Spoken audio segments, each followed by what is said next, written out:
নমস্কার, আমি সুদীপ মালাকার। কতগুলো বেসিক জিনিস যার জন্য আজকে ভিডিওটা করে দিতে হচ্ছে, কারণ কিছু বার্তা আমাদের সমস্ত পিটিশনারদের কাছে এই জিনিসটা পৌঁছে যাওয়া দরকার। রিসেন্ট টাইমে যে ডেভেলপমেন্ট হয়েছে, বেশ কিছু জিনিস ঘটনা প্রভাব ঘটেছে যেগুলো সম্পর্কে অনেকেরই উৎকণ্ঠা রয়েছে, অনেকেরই অনেক জিজ্ঞাসা রয়েছে। সেই জন্য এই সময়ের অভাবের জন্য আমরা চাইছি যে একটা কনসিয়াস ওয়েতে জিনিসটা তুলে ধরা। তো সেই জন্য ভিডিওটা করে দেওয়া মেনলি বিষয়টা। লাস্ট ডেতে আমরা দেখেছি যে গত 3-4 দিন ধরে বিরোধীদের সাবমিশন চলছে। আমাদের যারা বিরোধী পক্ষ আছে তার মধ্যে থেকে যে বেসিক্যালি যে মেন অ্যাডভোকেটসরা সওয়াল করেছেন, তার মধ্যে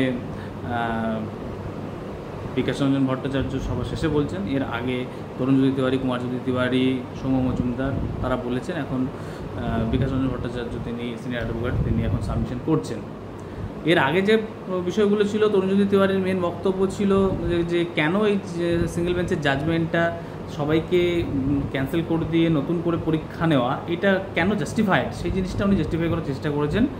এবং কেন সবাইকে টার্মিনেট করে দেওয়া উচিত এখানে, যে কেন অ্যাপটিটিউড টেস্ট হয়নি বা রিজার্ভেশন রোস্টার ফলো হয়নি, বা তার সাথে সাথে আরও অনেকগুলো তারা জিনিসগুলো বলেছেন। তো সব মিলিয়ে তারা একটা কেসটা প্রেজেন্ট করার চেষ্টা করেছেন। সেই জিনিসটা কতটা সফল হয়েছে বা হয়নি সেটা আমরা পরবর্তী সময় জানতে পারবো। কিন্তু তাদের যে বেসিক্যালি যে কেস, সেই জায়গাটা এখানে দুটো জিনিস পার্থক্য হচ্ছে। তরুণজ্যোতি তিওয়ারি এবং কুমারজ্যোতি তিওয়ারি তারা যেটা বলেছেন সেটা ছিল মেনলি টার্গেটেড ছিল চাকরিটা খাওয়ার পক্ষে, চাকরি পাওয়ার জন্য নয়। কারণ তারা একবারও বলেনি, ইভেন জজ সাহেব যখন জিজ্ঞাসা করছিলেন তখন সেই জায়গাতেও দাঁড়িয়ে তারা কখনো কথা বলেনি যে চাকরি আমাদের দেওয়া হোক। তাদের মেনলি এন্ডেভার ছিল যে চাকরিটা কী করে খাওয়া যায় এবং নতুন করে সব জিনিসটাকে একটা করা যায়, সেটা একটা প্রচেষ্টা ছিল। সব কিছুকে আনসেটেল করার একটা চেষ্টা ছিল। সেটা ঠিক আছে, তারা তাদের মতো প্রচেষ্টা করেছেন এবং তার রেসপেক্টে তারা বেশ কিছু জিনিস বলেছেন। কমিউনাল রিজার্ভেশনের তত্ত্ব তুলে ধরেছেন। তারা তুলে ধরেছেন কীভাবে রিজার্ভেশন রোস্টার ফলো হয়নি, এই ধরনের কিছু অ্যালিগেশন দিয়েছেন। তারপরে তাদের বক্তব্য ছিল স্ক্যাম অ্যান্ড করাপশন হয়েছে, এমএলএ এমপি তারা বক্তব্য রেখেছেন এর বেসিসে। সে সব নিয়ে একটা প্রেক্ষাপট তৈরির প্রচেষ্টা, এবং সেই বিষয়ে তারা তাদের আর্গুমেন্ট প্রেজেন্ট করেছেন। মেনলি প্যানেল পাবলিকেশন হয়নি, সেটা ছিল কম বেশি এটা একটা পয়েন্ট যেটা সমস্ত অ্যাডভোকেটরাই এই জায়গাটাকে বলেছেন বা বলার চেষ্টা করেছেন যে প্যানেল কখনো পাবলিক ডোমেনে পাবলিশ হয়নি। এবার প্যানেলে পাবলিক, এখানে পরবর্তী সময় আমাদের রিপ্লাই দেওয়ার সুযোগ আছে, আমরা রিপ্লাই দেব। পাবলিক ডোমেন জিনিসটা কি, পাবলিক ডোমেনে দেওয়ার প্রয়োজনীয়তা ছিল কি না, পাবলিক ডোমেনের দেওয়া হয়েছিল কি না, বা দেওয়ার ম্যান্ডেটারি ছিল কেন, সমস্ত জিনিসগুলো আমাদের কাছে অপশানস রয়েছে। সব জিনিসগুলো আমরা ধাপে ধাপে আমাদের তরফ থেকে উত্তর আসবে, আমরা সেই অনুযায়ী উত্তরটা দেব।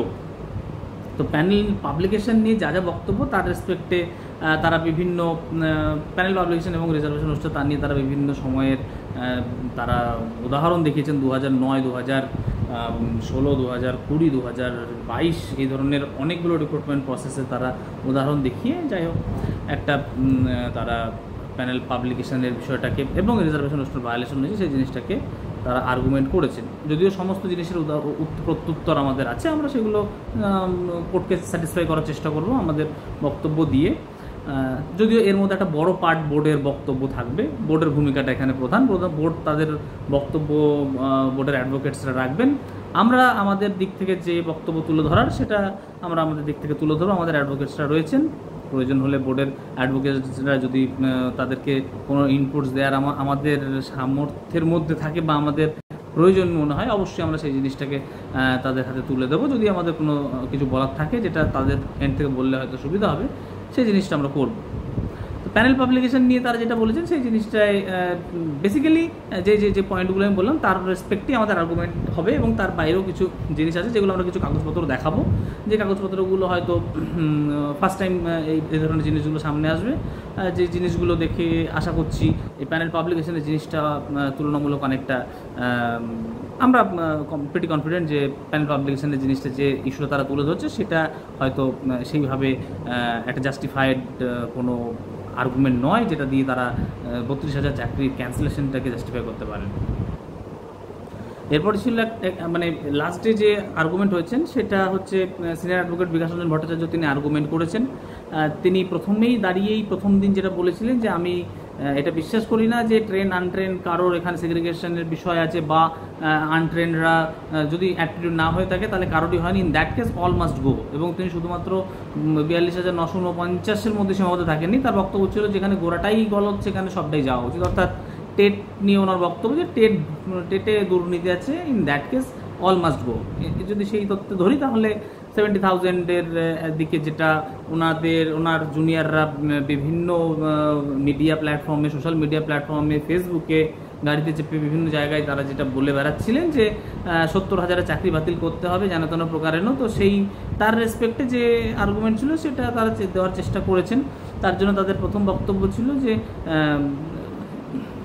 একটা 42,949-এর ক্ষেত্রে যে গোটা প্যানেলটাই দুর্নীতিগ্রস্ত, ইন দ্যাট কেস সবার এখানে চাকরি যাওয়া উচিত, কারোর এখানে কোনো মার্সি দেওয়া উচিত নয় এবং কোনো রকম আদার কনসিডারেশন আসা উচিত নয় যেখানে স্ক্যাম অ্যান্ড করাপশনের মতো জিনিসটা রয়েছে, কারণ পবিত্রতা রক্ষা করতে হবে যে কোনো রিক্রুটমেন্ট প্রসেসের। গতকাল তিনি বলেছিলেন যে শিক্ষা একটা ভিত্তি, সমাজ গড়ার জন্য শিক্ষার একটা বিরাট ভূমিকা রয়েছে এবং সেই জন্য শিক্ষাক্ষেত্রে কোনো রকম দুর্নীতি বরদাস্ত নয়। যদি সেরকম দেখতে পাওয়া যায় সেক্ষেত্রে তাদের যে সংখ্যাই হোক, 70,000-ই হোক বা 1 লাখই হোক, সমস্ত তাদের শিক্ষা ব্যবস্থা ধসে যাক, কিন্তু পবিত্রতা নামে, পবিত্রতা রক্ষার নামে যদি সবাইকে বলিদান দিতে হয় তাহলে সেটা দেওয়া উচিত, এটা তাদের বক্তব্য ছিল। আমরা পবিত্রতা রক্ষার বিষয়টাকে অবশ্যই তুলে ধরবো। তিনি যেভাবে বলেছেন, যে জিনিসগুলো তুলে ধরেছেন তার রেসপেক্টে আমাদের যে যুক্তি, আমাদের অ্যাডভোকেটদের যুক্তি এবং তার যুক্তি কতটা হাস্যকর সেই জিনিসটা প্রমাণ করার জন্য যথেষ্ট তথ্য এবং আমাদের কাছে যথেষ্ট পরিমাণে ম্যাটেরিয়ালস আছে। আমরা সেটা কোর্টের কাছে প্রডিউস করবো খুব তাড়াতাড়ি যখন আমাদের সুযোগ সময় আসবে। একটা বক্তব্য তার ছিল যে রিল্যাক্সেশন ছিল না, 42,949 যখন নোটিফিকেশন হয়েছে সেপ্টেম্বর 2026 সেই সময়ে আমাদের কোনো রিল্যাক্সেশন ছিল না। যদিও এর আগে আমাদের অ্যাডভোকেট সাগর বন্দ্যোপাধ্যায়, সিনিয়র অ্যাডভোকেট, উনি গোটা জিনিসটা ক্লিয়ার করেছেন কোর্টের সামনে যে যেহেতু এইটা ওদের মূল মামলা ছিল, কারণ তারা অলওয়েজ তাদের স্ট্যান্ড শিফটই করেছে। প্রথমে ছিল রিল্যাক্সেশন নেই, অর্থাৎ রিল্যাক্সেশন তাদেরকে যে সুবিধা দেওয়া হয়েছে রিল্যাক্সেশনের সেই সুবিধা আমাদেরকেও দাও এবং চাকরি দাও, এটা ছিল তাদের প্রথম দাবি। তারপরে চলে যায় অ্যাপটিটিউড টেস্টে, যে অ্যাপটিটিউড টেস্ট হয়নি, in that case almost go, সেটা হলো successful, they are successful, pretty quite successful in that, এবং আমাদের চাকরি তাদের চলে যায়। পরবর্তীকালে সুপ্রিম কোর্ট একদিনে শুনানি করে সেটাকে রিটার্ন পাঠিয়ে দেয়, ডিভিশন বেঞ্চে ফেরত পাঠিয়ে দেয়। এবারে সেখানে দাঁড়িয়ে বিষয়টা হচ্ছে যে তাহলে রিল্যাক্সেশন নিয়ে তাদের প্রশ্ন ছিল, পরে সেটা অ্যাপটিটিউডে যায় এবং এখন তাদের রিল্যাক্সেশন এবং অ্যাপটিটিউড দুটোই পেছন ব্যাক বেঞ্চে চলে গেছে। এখন তাদের মূল বক্তব্য হচ্ছে যে রিজার্ভেশন টেস্টটা ভায়োলেট হয়েছে। প্রথমে তারা স্ক্যাম থেকে শুরু করেছিল, তারপরে ইরেগুলার স্ক্যাম থেকে নামলো করাপশন থেকে, করাপশন থেকে নেমে ইরেগুলারিটি, ইলিগ্যালিটি, সেখান থেকে নেমে ফল্ট এই পর্যন্ত পৌঁছেছে, যে যদি কোনো ফল্ট হয়ে থাকে এই জায়গায় এসছে। এখন তারপরে সেখান থেকে আবার বিগ জাম্প, একটা বিগ লিপ দিচ্ছেন মিস্টার ভট্টাচার্য, এসে বলছেন যে না, অল মাস্ট গো, কারণ গোড়াটাই দুর্নীতিগ্রস্ত, সেই জন্য যেহেতু রিল্যাক্সেশন ইন দ্যাটকে সেই সময় ছিল না, সেহেতু রিল্যাক্সেশনের সুবিধা যেটা দেওয়া হয়েছে সেই সুবিধাটা ভ্যালিড নয়। এখন পরবর্তীকালে যখন এমএইচআরডি বা এনসিটির পক্ষ থেকে এমএইচআরডির নোটিফিকেশনের বেসিসে যে একটা অ্যামেন্ডমেন্ট করা হয় 10 আর 17 পর্যন্ত যারা অ্যাপয়েন্টেড তাদের সবাইকে চাকরি দেওয়া হবে, তো সেই যে অ্যামেন্ডমেন্ট করা হয়েছিল, এই অ্যামেন্ডমেন্টটা হয়েছিল রেট্রোস্পেক্টিভ এফেক্ট ছিল, কিন্তু যখন এইটা নোটিফিকেশান আউট হয়েছে তখন কিন্তু কোনো রকম রিল্যাক্সেশন ছিল না, তো সেই জন্য তারা সেই জিনিসটা করছেন। আমরা এর আগে দেখিয়েছি, জাস্টিস কান্নানের অর্ডার থেকে শুরু করে এভরিথিং আমরা দেখানো হয়েছে, তো ঠিক আছে, আমরা আবার এই জায়গাতে জাস্টিফাই করে দেবো আমাদের জায়গাটাকে, যে যেটা দেখানোর চেষ্টা করা হচ্ছে সেরকম সেটা কতটা ভুলে ভরা, কতটা কোর্টকে মিসগাইড করার একটা প্রচেষ্টা, সেইটা আমরা তুলে ধরবো আমাদের কোর্টের কাছে। তার জন্য যথেষ্ট সাফিসিয়েন্ট ম্যাটেরিয়ালস আমরা অলরেডি কোর্টের কাছে প্রডিউস করেছি এবং কিছু ম্যাটেরিয়ালস আমাদের ইন দ্য মিন টাইম আমরা জড়ো করেছি, যেগুলো আমরা কোর্টের কাছে তুলে ধরবো আমাদের স্ট্যান্ডটাই ক্লিয়ার করার জন্য, যে রিল্যাক্সেশনের সুবিধা কেন আমাদের পাওয়া উচিত এবং রিল্যাক্সেশনের সুবিধা পেয়ে যে আমরা চাকরি করছি সেটা কতটা লেজিটিমেট সেই জিনিসটাকে জাস্টিফাই করে, এই ধরনের অনেক যে তথ্যগুলো আছে সেই তথ্যগুলো আমরা তুলে ধরছি কোর্টের সামনে। আমাদের রিপ্লাই সুযোগ আসছে, আমরা রিপ্লাইয়ের সময় তুলে ধরবো। এটা নিয়ে বাকিরা সবাই নিশ্চিত থাকুন, যতই চেষ্টা করুক এই জিনিসটাকে ডিনাই করার কোনো জায়গা নেই। আর বাকি যে জিনিসগুলো তুলে ধরছে তার মধ্যে একটা, এর আগের দিন লাস্ট ডে মিস্টার ভট্টাচার্য তুলেছেন যে ডিপিএসসির বৈধতা নেই। ইন দ্যাট কেস ডিপিএসসি যেখানে বৈধতা নেই, সেখানে 2016 রিক্রুটমেন্ট হয়েছে, তখন ডিপিএসসি সাধারণত ডিপিএসসি 4 বছর করে তার 1973 যে অ্যাক্ট আছে সেই অনুযায়ী 4 বছর তার বৈধতা, প্রত্যেক 4 বছর অন্তর অন্তর ডিপিএসসির নতুন করে ইলেকশন হবে। 2011 সালে ইলেকশন হয়েছিল, 2015 পর্যন্ত ভ্যালিড ছিল, 2015-এর পরে আর ইলেকশন হয়নি, ইন দ্যাট কেস তাহলে সব ইনভ্যালিড। যদিও এখানে জজ সাহেব নিজেই দেখিয়েছেন যে রুল তো অ্যামেন্ডমেন্ট হয়ে গেছে, রুলস অ্যামেন্ডমেন্ট করে বলা হয়েছে যে চেয়ারম্যান হচ্ছে অ্যাপয়েন্টিং অথরিটি, ডিপিএসসির জায়গায় সেখানে চেয়ারম্যান চলে এসছে, অ্যাপয়েন্টিং অথরিটি হয়ে গেছে। এবং তাছাড়াও রুলের অ্যামেন্ডমেন্ট হয়েছে, সিলেকশন কমিটি সেটাকে আন্ডারটেক করবে এবং ডিস্ট্রিক্ট ওয়াইজ যে বিষয়টা ছিল সেই ডিস্ট্রিক্ট ওয়াইজ বিষয়টা থেকে সরে এসে সেন্ট্রালি জিনিসটা হয়েছে, অ্যাপয়েন্টমেন্ট ডিস্ট্রিক্ট ওয়াইজ হয়েছে। বাট দ্যাট ডাজেন্ট মিন যে সবটাই সেন্ট্রালি বোর্ডের কনসিডার মানে বোর্ডের আন্ডারেই করতে হবে বা বোর্ডই করেছে বা এরকমটা নয়। সেই তার জন্য একটা সিলেকশন কমিটি ছিল, তারা সাব কমিটি ফর্ম করে জিনিসটা করেছে। সেই বিষয়গুলো প্রিটি ক্লিয়ার। এটা জাস্ট মিসগাইড করার জন্য বা জিনিসটাকে একটা জটিল করে দেওয়ার জন্য একটা পারসেপশন ক্রিয়েট করা। কারণ যে জিনিসটা উনি আসতে চাইছেন মেনলি সেটা হচ্ছে scam and corruption, CBI enquiry, chargesheet and others বিষয়ে আসতে চাইছেন। তার জন্য এই পেছনের জিনিসগুলো সবটা ছিল একটা ব্যাকগ্রাউন্ড ক্রিয়েট করা। ব্যাকগ্রাউন্ড উনি ক্রিয়েট করার চেষ্টা করেছেন, কতটা সফল হয়েছেন কতটা সফল হননি সেই জিনিসটা পরের দিন দেখা যাবে, পরে সময় আসলে বুঝতে পারবো আমরা যে কতটা তিনি সফল হয়েছেন। তো এখানে ডিপিএসসির বৈধতা নিয়ে তার প্রশ্ন ছিল যে ডিপিএসসির যেখানে বৈধতাই নেই, অলরেডি রিসেন্টলি একটা জাজমেন্ট পাস হয়েছে সিঙ্গেল বেঞ্চ থেকে, যেখানে বলা হয়েছে যে ডিপিএসসির বৈধতা নেই। ট্রান্সফারের একটা মামলা ছিল, সেই ট্রান্সফারের মামলার ক্ষেত্রে এটা হয়েছে ডিপিএসসির বৈধতা নেই, সেক্ষেত্রে তার অর্ডারের কোনো গুরুত্ব নেই। এবার এটা যদি হয় এরকম সমস্যাজনক, কারণ যদি এই রেসপেক্টে এই রেশিওতে যদি চলতে হয় তাহলে তো এরপরে যে জাজমেন্ট হয়েছে, পরে যে রিক্রুটমেন্ট হয়েছে 2016 রিক্রুটমেন্ট শুধু নয়, 2016 রিক্রুটমেন্ট, তারপরে যে কোর্ট অর্ডারের রিক্রুটমেন্ট হয়েছে, তারপরে 2020 রিক্রুটমেন্ট হয়েছে, 2022-এর রিক্রুটমেন্ট হয়েছে, হেড টিচার অ্যাপয়েন্টমেন্টস হয়েছে, মেনি থিংস মানে, এবং গোটা স্টেট ওয়াইড একটা ট্রান্সফার অর্ডার হয়েছে, যেটা গোটা রাজ্য জুড়ে বিভিন্ন সব জায়গায় জেলায় সমস্ত স্যার ম্যাডামরা নিজেদের জেলায় ফিরে গেছেন, জেলা ট্রান্সফার হয়েছে, প্রচুর কাজকর্ম ঘটেছে ইন দ্য মিন টাইম। তাহলে যদি সেইটা যদি হয় তাহলে সবই তাহলে অবৈধ ঘোষণা করতে হবে। তো মানে ব্যাপারটা এরকম দাঁড়াচ্ছে যে যদি পঞ্চায়েতের প্রধানের বা ইলেকশন যদি না হয়ে থাকে এবং কেউ যদি মানে এক্সিকিউটিভ অফিসার যদি সেটাকে সই করে থাকেন এবং পরবর্তীকালে যদি এরকম দেখায় যে হ্যাঁ ওর কোনো বৈধতা ছিল না সেই সময় সেই পঞ্চায়েত প্রধানের যে যিনি সই করেছেন, তার মানে তার আন্ডারে যতগুলো বার্থ সার্টিফিকেট ইস্যু করা হয়েছে বা ডেথ সার্টিফিকেট ইস্যু করা হয়েছে সব ইনভ্যালিড। তো কিছুটা জিনিসটা সেরকম, যদিও কোর্টের অর্ডার যেটা আছে সেটা একটা অন্য পার্সপেক্টিভে আছে, সিঙ্গেল বেঞ্চের অর্ডারটা সেটাকে অন্যভাবে তুলে ধরার একটা অপপ্রচেষ্টা হচ্ছে। সেটাকে জাস্টিফাইড যে একটা সঠিক, আমরা বলবো না জাস্টিফাইড, আমরা বলবো যে যেটা সঠিক সেই জিনিসটা তথ্যটা আমরা তুলে ধরবো খুব তাড়াতাড়ি, আমাদের সময় আসছে সেই জিনিসটা আমরা তুলে ধরবো। আপনারা নিশ্চিত থাকুন, এটা নিয়ে কিচ্ছু অসুবিধা হবে না, সে যতই যে চেষ্টা করুক এটা নিয়ে কিছু অসুবিধা হওয়ার নেই। ইন দ্যাট কেস তাহলে গোটা রাজ্যের শিক্ষা ব্যবস্থায় মোটামুটি সব স্কুল তুলে দিতে হবে, সব বন্ধ করে দিতে হবে, এটা হওয়ার কোনো সম্ভাবনা নেই। আর আমার মনে হয় না যে কোর্টও এই বিষয়ে ঢুকতে চাইবে আননেসেসারিলি, কারণ এখানের ইস্যুগুলো সম্পূর্ণ ডিফারেন্ট এবং যে প্রেমাইসের উপরে দাঁড়িয়ে সিঙ্গেল বেঞ্চের জাজমেন্ট হচ্ছে তার ব্যাকগ্রাউন্ডটাও সম্পূর্ণ ডিফারেন্ট। সুতরাং সেই বিষয়ে যাচ্ছি না, সেই বিষয়ে গেলে বিষয়টা দীর্ঘায়িত হবে।